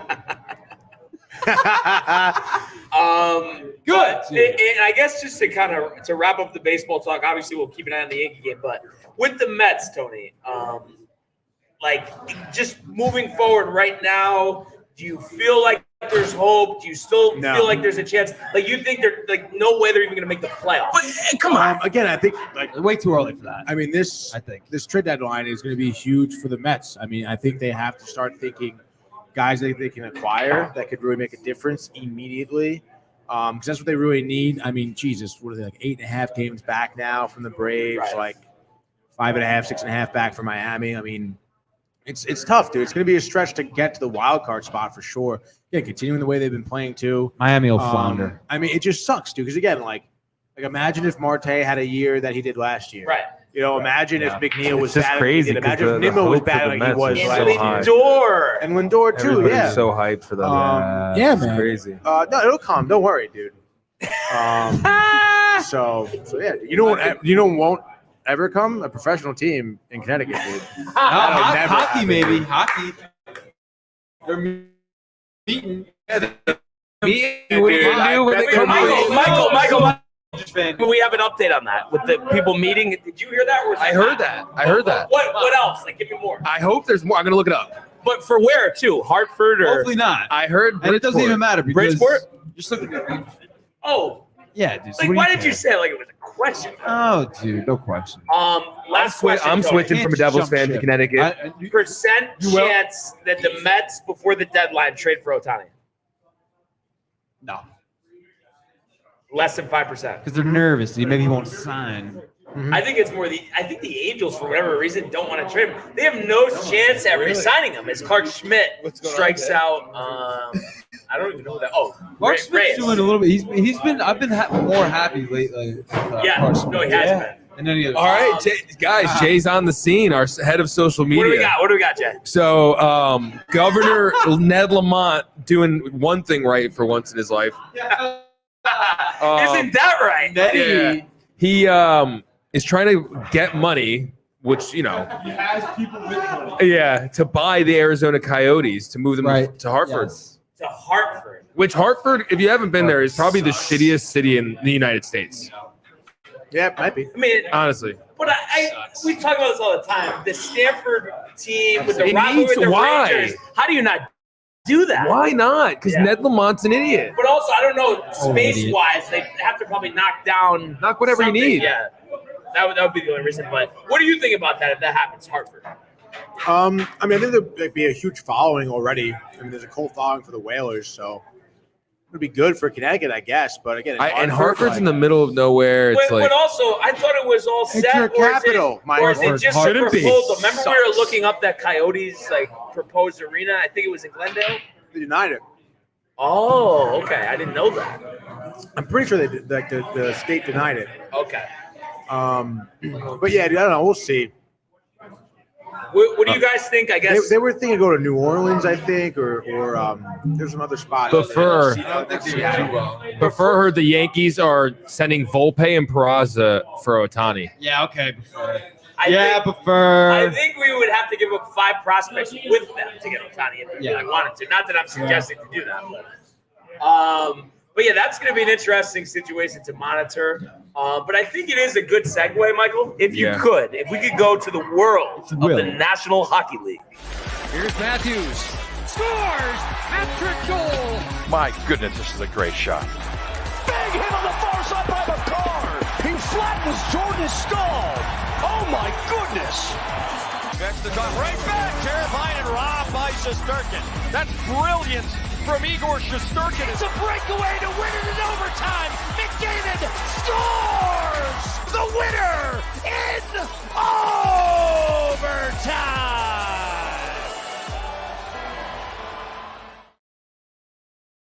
All right. So as we already know, last night the Vegas Knights with the Game 4 victory to go up 3-1 against the Florida Panthers here. Series shifting back to Las Vegas.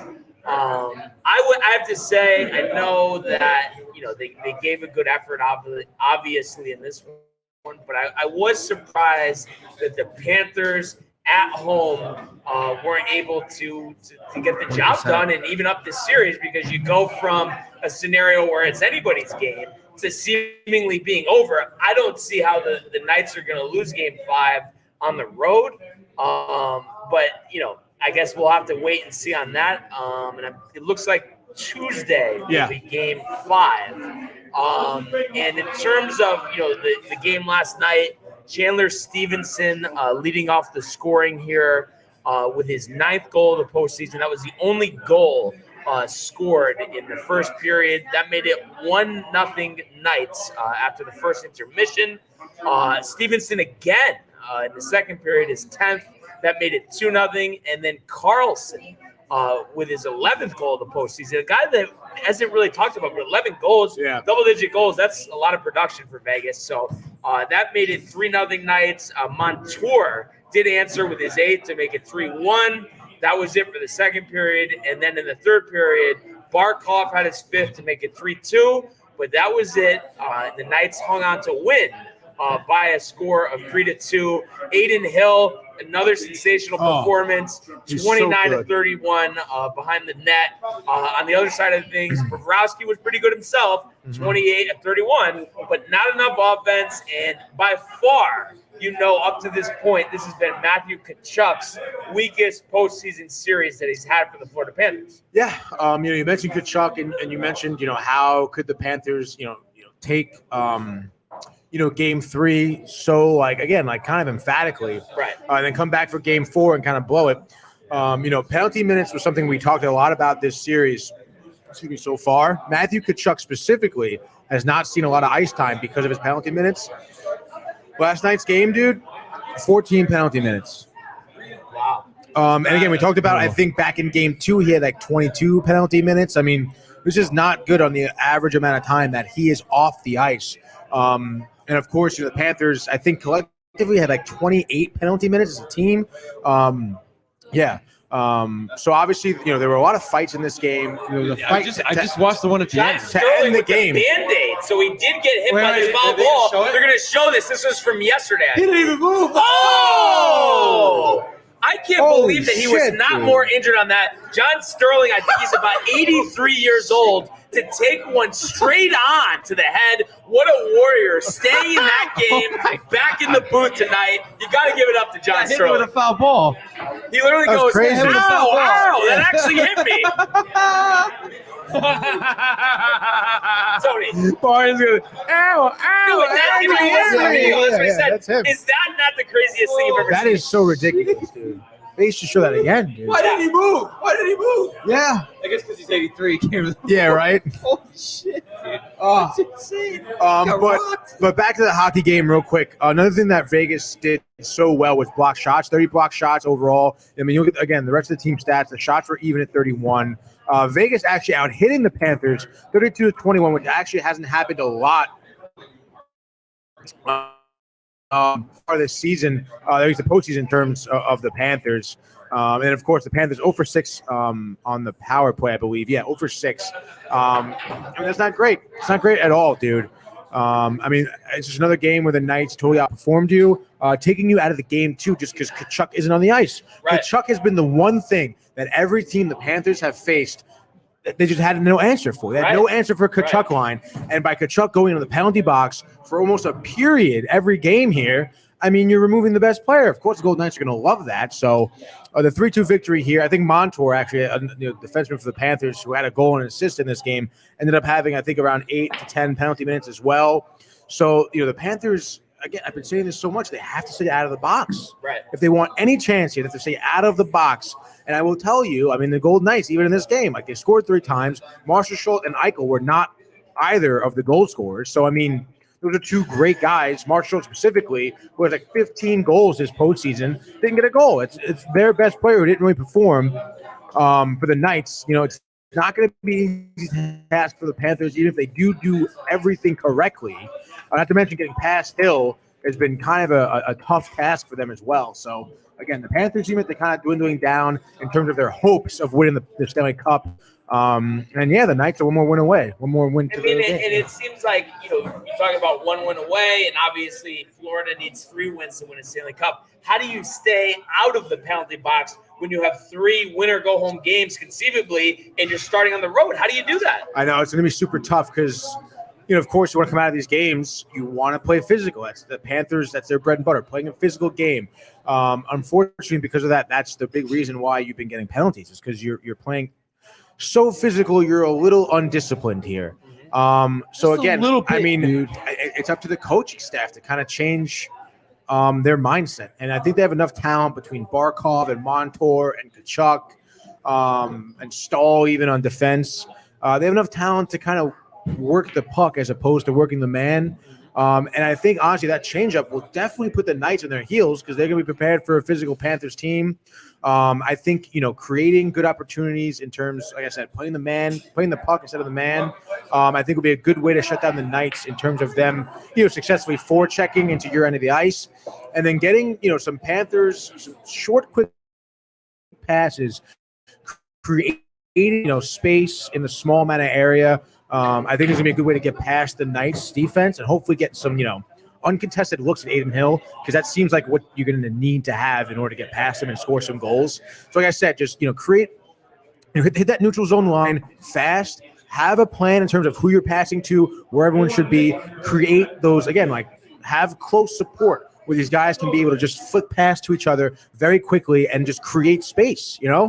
That's what you need to do against the Knights, who have been absolutely smothering you defensively. I mentioned the block shots too. You got to find a way to create space and get out of those shooting lanes that the Knights are clogging up. And obviously, we'll preview this on Tuesday, but oh yeah. What are your thoughts, though? I mean, if you had to give me an answer now, do the Panthers stay alive and win Game 5 in Vegas? I mean, honestly, dude, from what I've seen, no, I don't think so. I think this is an adjustment that should have been made after Game 2. We're going into Game 5 now. So if it hasn't been made, I don't think it's going to be made. And the Knights at home, we talk about, the home ice advantage for Vegas has been such a significant factor in their game since the conception of the team, let alone in a Stanley Cup final. I think the Panthers, I think it's going to get ugly. Maybe a 5-1 victory. Nice win at home. Hoist the cup.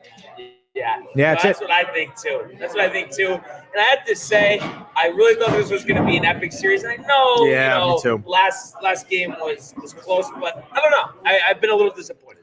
Yeah, me too, dude. I thought the Panthers could put up a little bit better of a fight. I mean, you got to tip your hat to the Knights. But I mean, it's interesting. We're seeing kind of a similar theme in the NBA too, where a very low seed team makes their way to the finals. But I mean, evidently, it seems that their talent, their luck, their I don't even know what. I guess their fitness, their drive, it does dwindle down because you're versing a conglomerate, a big team, whether it's Denver or Vegas here. I mean, it's no easy task, and for these teams to come all the way through the postseason, just breaking through every obstacle, coming on the other side successful. I mean, that takes a toll on your team for sure. It's hard to come from behind every single series. It definitely affects you in terms of what you can put out here. And again, the easiest way to see it too is Panthers playing undisciplined. We've seen them play their physical game so well, playing undisciplined through the entire postseason. Now they're here, they're undisciplined, they're starting scuffles at the end of the game after a loss. I think they're tired, and I think they know what's about to happen too, dude. They're tight, dude. They're tight. It's over. I'm pretty pumped for Vegas, dude. It was sick. In 2018 they get there, their first year ever, and now just was it 6 years later they're back, 5 years later they're back, and they're about to win it. Yeah, cool. That's awesome. And I believe we have some comments, Michael. Do we? We do. It's an important comment. It's from Samantha Schwartz. Really? Really? She says, Tony, Samantha. you need to get a haircut. No, I'm joking. She didn't say that. Hi, guys. So sorry to miss the show. Don't in be person sorry, this Sam. time. Can't wait to be at the next one live. Can't wait to have you Yeah, back. we can't wait to have you back here with everybody. Feel better, Samantha. And feel better. Yes. She's a little under the weather. Otherwise, would have been here. Yeah, feel better. But of course, we all look forward to seeing her next time. Yeah. Absolutely, old sport. So that's good stuff. And one thing I wanted to do before we just talk basketball for a sec, could you pull up, Michael, the McGregor comments from before? I wanted to talk about that for a second. Oh, yeah. So I guess your thoughts on the mascot? former MMA fighter Conor McGregor punching Bernie, the Miami Heat mascot. Jay's shaking his head in approval. Bernie! Looks like he wants to do it a couple times. Conor McGregor punch sends Miami Heat mascot to the hospital. Very vicious punch. And then Matthew responds and says, if you get hit by McGregor, you have a good chance of having to go to the ER. Then he says, prefer, you should fight McGregor. Jay liked that one. Should. Yeah. Rafael Devers goes down swinging for the first out of the Did fourth. you guys see that hit though? I did see that. Dude, he rocks the mascot first, and that looks fine. Went to the ground, but then he comes down with one of these to the face. Oh my God! While he's on the dude. ground, hits him right in the nose. I would like to go last on this, but I'd like everybody's opinion here. What do we think's up with McGregor? McGregor's an idiot. Is he not right? Is he doing not something? right. I mean, Definitely what do fucked we up in think? the head. I think he's right. I mean, he's fine, I guess, but I mean, he's just fine. a He's just fucking decked the idiot, dude. mascot. I mean, he's not you think he's unhinged? You think he's psycho? Yeah, kind of. But is it? I think he was something- just partying But too is much, it dude. something genetic, or do you think he's doing stuff dude, that's just making getting him rocked in the this? head a million Is he times. doing coke? Oh, like Kidding? CT8? that could be. What do you think, Michael? Is he roided out? Does he have a substance problem? What do you think, Michael? I just think he's an idiot. Something, Michael. He's Irish. Well, let's watch it. Let's watch it for everybody. Or we're gonna pull this up. Well, it's not on the main screen. It won't be on that. It's only on if you're watching online from.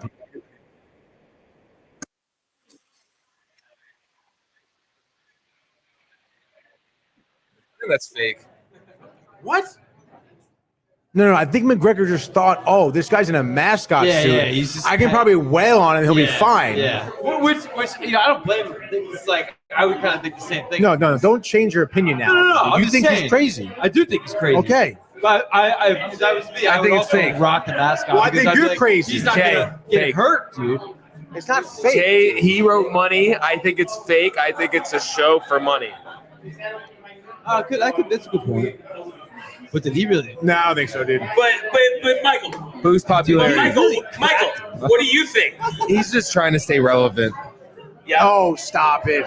So I wanted to wait to go. So I think he's drinking too much of that whiskey that he's always promoting, the Irish whiskey. Proper number 12. Honestly, and I don't know. I'm not close to the situation. I'm just saying.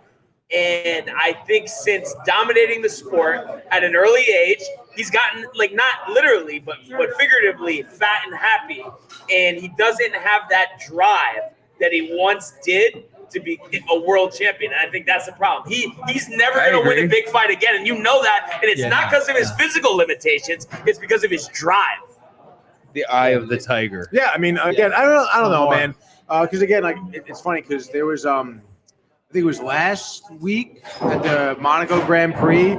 He was there in his yacht watching, partying, whatever, dude. And like a lot of people were like, "Oh my god, like he doesn't have the drive anymore. What's he doing? He has a fight coming up." And there was a bunch of fighters that were like, "Dude, like Conor McGregor at his level, like he needs like 6 weeks before a fight to get ready. He's good. Like he's fine. We all know him. He's definitely committed. He's dialed in. He's like got the drive. Like nobody has more commitment than him to the sport." Who's he fighting? He's got one coming up? Yeah, he has a fight scheduled. I forget It's who. at the end of this UFC show. Yeah. Michael Chandler. Yes. Yeah, he's the coach of the Ultimate Fighter. So. They've beef for a long time, right? Yeah, dude. So it should be a great fight. So, I don't know. I guess we'll kind of see his upcoming fight, but I just think that, the man does get carried away in the antics that is the UFC and like being one of the fighters. I think he did make a mistake in maybe thinking, hey, I could probably hit this guy. He's in a mascot suit. And he didn't want to put on a show necessarily, for the crowd, for sure. It's why he's there, And I just think he makes a mistake. People make mistakes. I mean, I think in the grand scheme of things for McGregor's career, I mean, the man hasn't made a ton of mistakes, You know what I'm curious to notice, because I think we don't realize how much time goes by. Everyone's guess, and we'll start with you, Tony. The last 6 years, how many wins does he have in the octagon? Oh, God, I don't know. 1. 3? Michael? Yeah, 1. And the correct answer is 1. 1 win in 6 years, and we're supposed to take this guy seriously as a top competitor. He's washed. He literally is washed. He can't beat even a top 15 guy. I honestly don't think so. And he still, I think, thinks in his head that he's a world champion. He's not even close. I guess we'll see after this UFC watch show thingy. It's a fight. It's a UFC fight. Yeah, it's at the end of what, though, you said? A show? So the Ultimate Fighter? Yeah, the Ultimate Fighter UFC So show. it's second half of 2023, whatever that means. I mean, after the first 6 months. Oh, but no specific date has been announced, and Chael Sonnen ponders why no date has been announced. So that's kind of interesting. I don't know if there's some negotiation going on with Dana White. Who is that? Chael Sonnen, he was on ESPN for a little bit, like as an MMA analyst. He wasn't that good. He was like okay.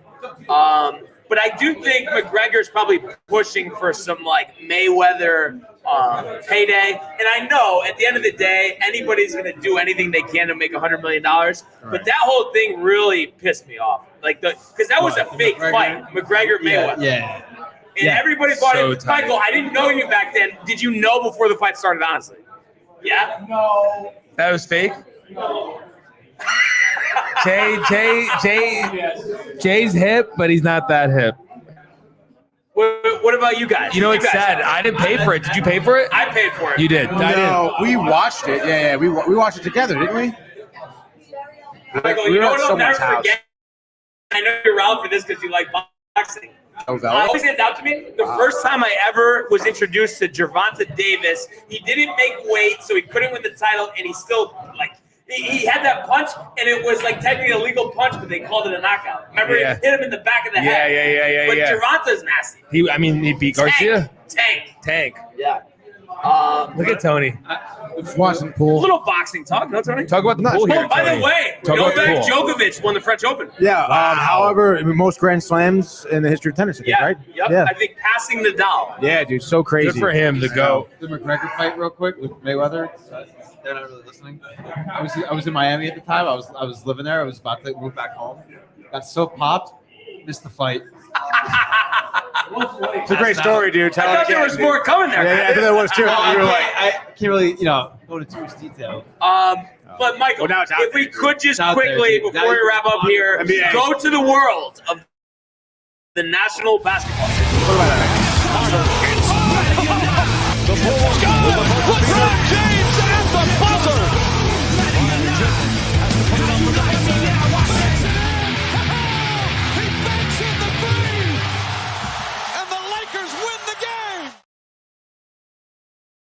All right, so we had a game on Friday night, Game 4 between the Heat and the Nuggets, and like we expected, the Nuggets handling the Heat here, 108-95 in Miami, to be one win away from their first title in the National Basketball Association.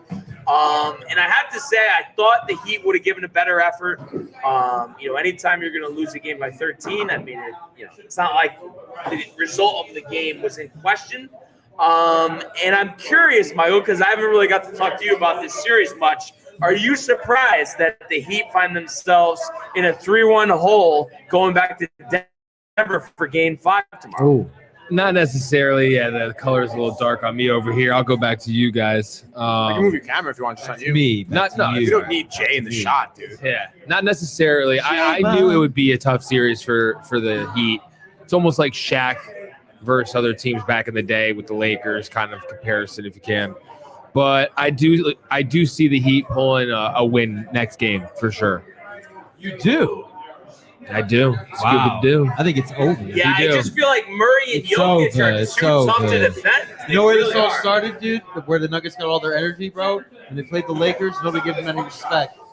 Swept them. Everybody was talking about, the Lakers need to do this. The Lakers should do, oh my God. Should have been, no. Look at Denver. Look at them. But everybody wanted to say, no, look at LeBron. I know. And the Lakers, and oh my God. And now what? Bunch of fat teams. And I know it's so hard to project, and let's assume that Denver wins here. Do you guys think it's possible, like, this could be, like, the Dynasty? win 2 or 3?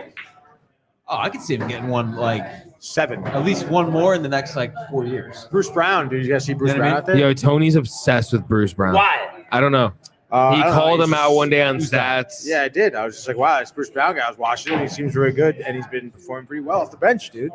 He's got great energy, runs around a lot. You don't see him really dogging any play. He's constantly sprinting. High motor. Yeah, dude. I feel that would be you. And I feel like he's really like that. He's like annoying to other players on their team. It's like, wow, this guy's just all over the place. Just pesty. He's pesty. Yeah. Pesty little pest. And I have to say, I've never been a fan of him. But I think, speaking of Michael, I think Michael Malone deserves some credit. Yes, he does. He coaches this team well. He really does. He's a classic old school kind of coach for sure. Love that. But I have to say, though, not to continue with the theme of the NBA not being as good, all that. But I did expect this finals to be a lot better. I feel like it's been very boring. No, Michael? I could have seen it. I thought it was going to be going 7. I did say that, but it's tough, man. Jimmy doesn't seem to be healthy, I guess. You think he's hurt? I do. I think he's just tired. No. Saw it last year, dude. Shut up. He doesn't get tired. You saw it last year, dude. Game 7. He's hurt. He was tired. You're thinking about the bubble. Again, you keep telling me that. Did they not lose in Game 7 against Celtics last year? You're thinking about this infamous shot. Wow, famous. No, I'm not thinking of any specific shot. I'm thinking people talking. Wow, Jimmy's been playing 40 minutes a game here. This is crazy. Wow, LeMayu got a hit. It's sign of the apocalypse, Tony. Michael, I see there's a nice roll of gaff tape next to you. Want to talk about that? Yeah, it's a good piece of gaff tape here. Green gay. Lime neon green. I like dude. it. I like it, dude. But right, Tony, the finals. It's been disappointing. I know you weren't that excited to begin with, but I feel like it's been very uncompelling. No, yeah. I mean, again, just like the Stanley Cup. I mean, another team that kind of had so much momentum with it in terms of the Heat could be an underdog in every single series coming up through the ranks, dude. Like Florida. How about that? Disappointing, dude. The whole state. They must be tight. That's what I mean. Maybe Florida. Maybe it's Florida, dude. Oh, no. Florida's a good state. I don't know. I'm not for sports, apparently. Not when they get to the championship. No, they fold. They come up short. Not good, dude. Not good. And it's not a good look for Florida at all, dude. No, it's not. But yeah, dude. Again, like I just think these teams. I mean, they work so hard through the postseason that is so long and rigorous and tiring. Game 7s they've been through too. I mean, again, most recently against the Celtics for the conference final. Wow, what a catch, dude! Oh, Yoshida, what third out of the inning. The Yankees would have scored another run. Should bring on the Mets, dude. Slapping it the other way, but Yoshida, as we see the replay here, the diving catch here, sliding. Yes, yeah, dude. Wow. Go to the top of the fifth inning. Let's go, baby. Yankees you turn good defense into offense, dude. What do you think about Prefer saying Yoshida Rookie of the Year? I haven't looked at his stats a lot. Or is he up there? What's he? I mean, I know his numbers are good. He probably has around 9-10 home runs, hitting around 300, playing good defense. That sounds like a Rookie of the Year. Barnes is tight. Because Volpe has to turn it on. Right. He could. Oh, is that what you're thinking? You're thinking? No, Volpe's not getting it. Obviously, he's not getting it. He's going to hit 188. I mean, he's got to step it up. He will. He'll have his time, Alvarez. Michael. I heard Alvarez is going to get it. Yeah, Alvarez should be a lock for National League. Honestly, it really should be. Yeah. It's embarrassing, though. They're not going to win. But, fellas, anything else we want to mention here before we wrap up? This has just been another great evening. I can't believe the show's over already. Dude, I'm so full. I know. From good food and beer. This Keep was going, fired up. Dope. Yeah, I'm so happy that everyone came here. Warm it up, toast. I'm so happy that everyone came here. Jay coming in off the plane. Jay coming in off the plane. Let's go! Yeah, Jay landed his private plane in Lordship right before this dude coming in. Came straight here. Yeah, Jay's hip and rich. Yeah. Yeah, He just went to a Dua Lipa concert, got that T-shirt, sat front row. Did you get another tattoo? Would you say you were in her dressing room? Your tricep? Yeah, he did. Tony's very disappointed when he saw it. He looked at Jay with like disappointed mom-dad eyes. Right. And then Jay went down to eat more food, and then Tony looked away. But then Tony looked back and was just like, Don't lie, Michael. I'm not. I'm just afraid one of these times, Jay's coming back, and all of a sudden it's going to be the English flag on his back, and it's going to be over. It's oddly weird how obsessed he is with Mother England. Dude, it's kind of ironic Mother that England, he gets like American-style tattoos when he's in England. What is an English style tattoo? Oh, we don't have time for that. No, we don't have time for that. Michael, anything on the way out here? No. Miami and 7 still. Wow. Book it. Spend your money. I'll put the mortgage down. Do you like money? Tony, any final words here? Michael's going to not pay his mortgage for the next couple of years, I think. Matthew? I'm not putting mine. I said Shout out people. to the parents, yeah? Yeah, same here. Yeah. Appreciate shout out everybody that coming. came through. Everyone else here. Appreciate the Horseshoe for having us. Always a great time here, and we wouldn't want to have our live show anywhere else. No, we wouldn't. Another one in the books. But as always, we appreciate everybody tuning in, continuing to comment, like, and subscribe. All of the archives on the YouTube page. Tony, Michael, Renee in costume.